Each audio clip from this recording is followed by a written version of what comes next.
What if that whole story were being told about AI? The one about saving the world and these huge existential threats? What if it's just that, a story?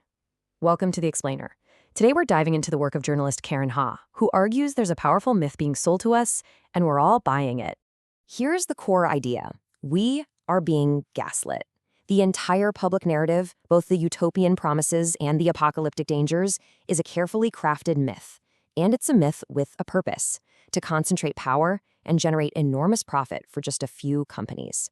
The real question is, how are they pulling it off? And our guide for this is uniquely qualified. Karen Ha started her career as an engineer inside Silicon Valley before becoming one of its sharpest critics.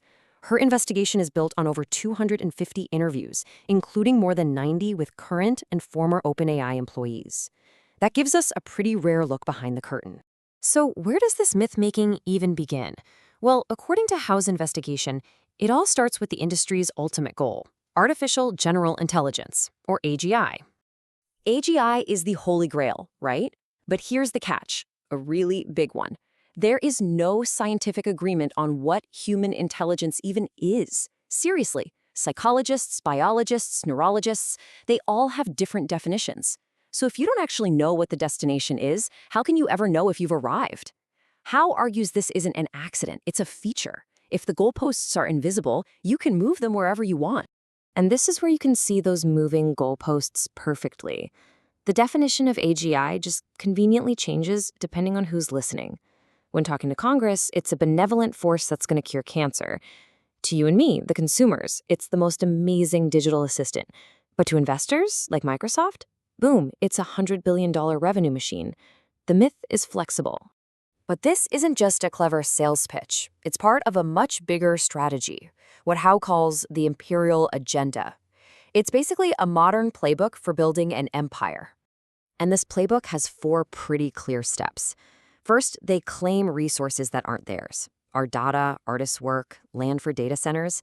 Then they exploit labor on a huge scale, both by using low-paid workers to train AI and by designing it to automate jobs.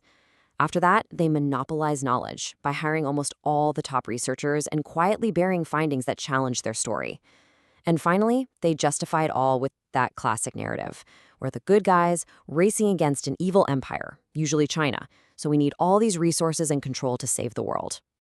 And if you want to see this playbook in action, a perfect real-world example, look no further than the high-stakes drama inside the most famous AI company of them all, OpenAI.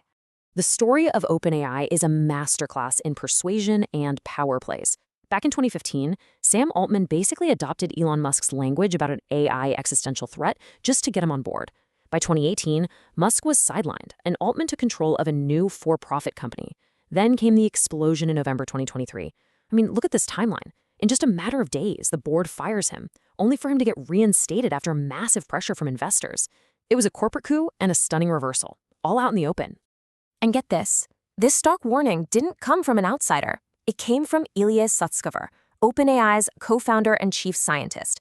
He was a key part of the board's decision, basically saying he didn't feel Altman's leadership was aligned with the company's safety mission. This wasn't some critic, this was the guy who co-founded the company with him. And this is the crucial point.